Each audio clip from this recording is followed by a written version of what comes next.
turn to Isaiah 46. We're going to read verses 1 through 10. Bel boweth down, Nebo stoopeth. Their idols were upon the beasts and upon the cattle. Your carriages were heavy laden. They are a burden to the weary beast. They stoop, they bow down together. They could not deliver the burden, but themselves are gone into captivity. Hearken unto me, O house of Jacob, and all the remnant of the house of Israel, which are born by me from the belly, which are carried from the womb. And even to your old age I am he, and even to hoar hairs will I carry you. I have made, and I will bear, even I will carry, and will deliver you. To whom will ye liken me, and make thee equal, and compare me, that we may be like?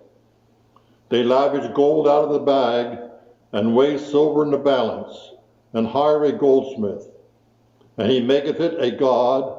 They fall down, yea, they worship. They bear him upon the shoulder, they carry him, and set him in his place, and he standeth. From his place shall he not remove. Yea, one shall cry unto him, yet can he not answer, nor save him out of his trouble. Remember this, and show yourselves, men. Bring it again to mind, O ye transgressors. Remember the former things of old, for I am God, and there is none else.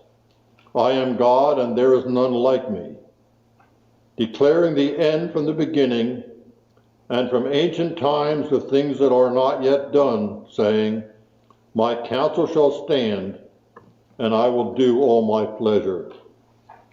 And for some reason, I have those last two verses highlighted in my Bible. At one time, in one of our Bible studies, I guess, at Collingswood, we must have gone over that.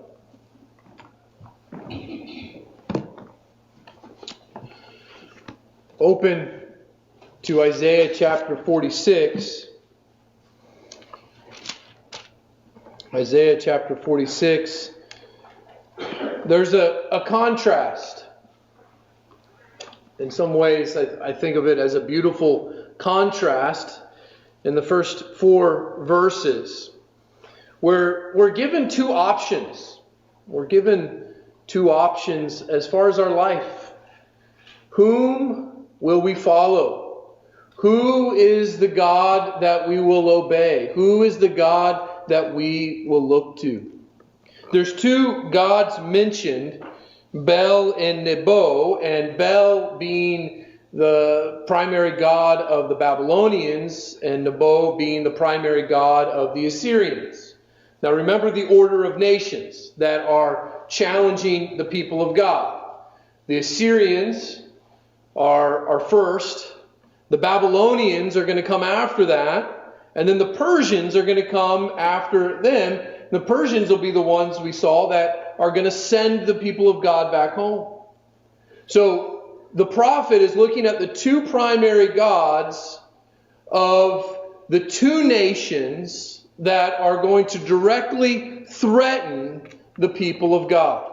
He's looking at those gods. And he's saying, choose those gods or choose me.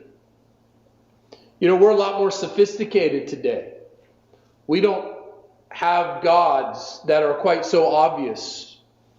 We haven't named them such interesting names. But there are gods that our culture certainly worships.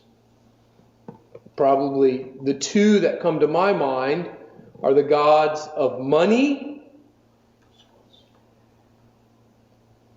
Sports comes to John's mind, which is, I think, one too. But I think money and fame, right? Fortune and fame. And I think sports ties into that. Those guys are super famous because they're really good at playing the game. Right? Everybody wants to be famous.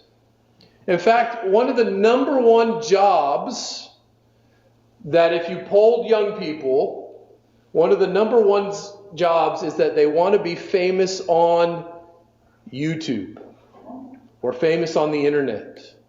And there's some people who have made careers making decent content even on YouTube, and that's fine.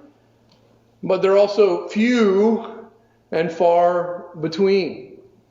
I remember talking to a young person who told me he was going to do that, and I said, "Well, what's your game plan for that?" And I'm just going to do it. It's going to be so easy, right?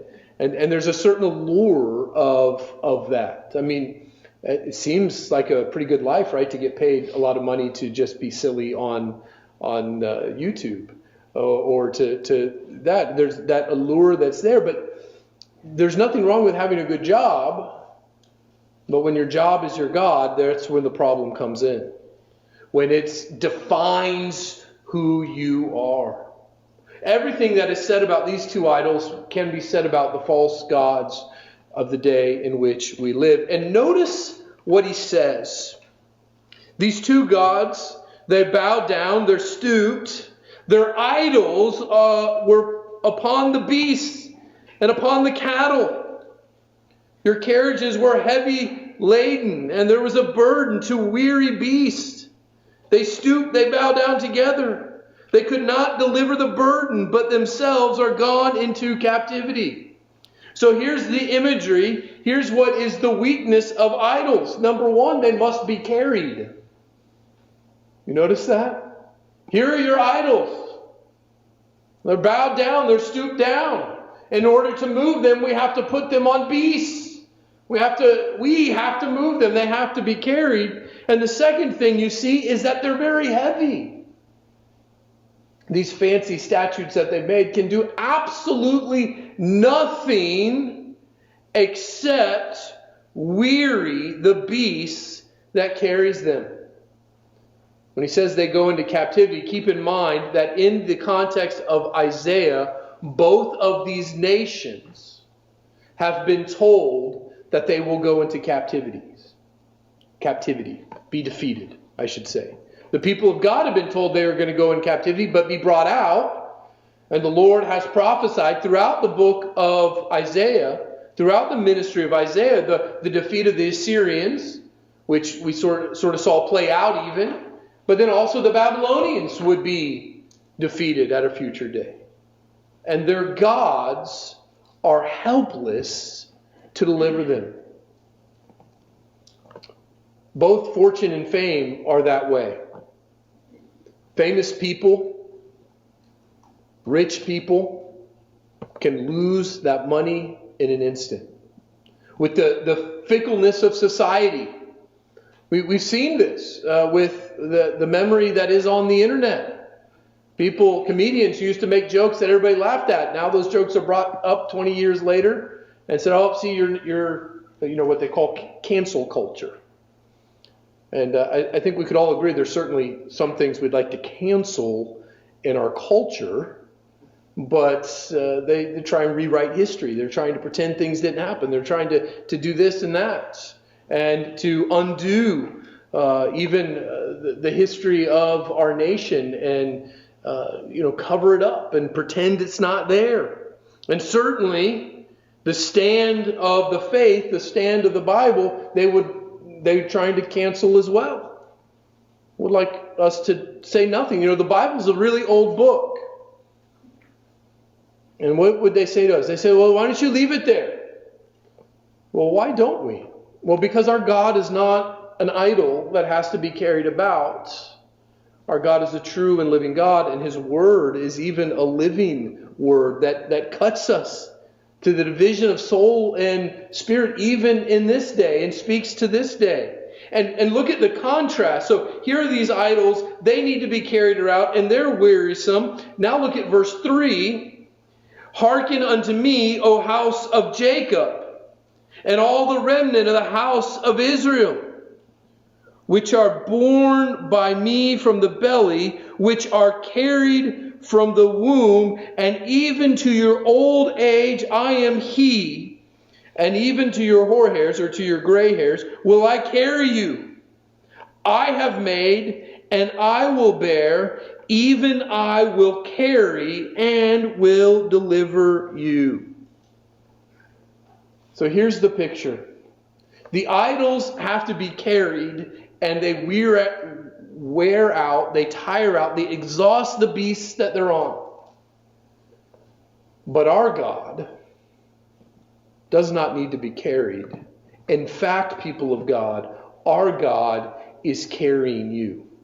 He carries you from the womb to the grave and everywhere in between. And the imagery is of a child in the womb all the way to the gray hairs of old life. He says, I have made and I will bear, even I will carry and deliver you. So here's the choice.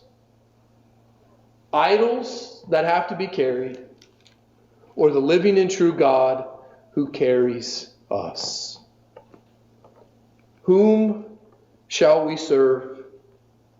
In verse 5, the Lord asks the question, to whom will you liken me and make me equal and compare me that we may be like?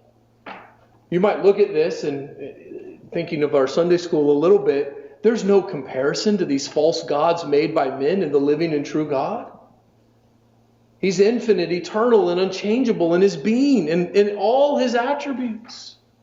He is the God that cares for us repeatedly through these chapters in Isaiah. He says, I made you. And having made you, I will not abandon you. I will deliver you. I will protect you. I will carry you.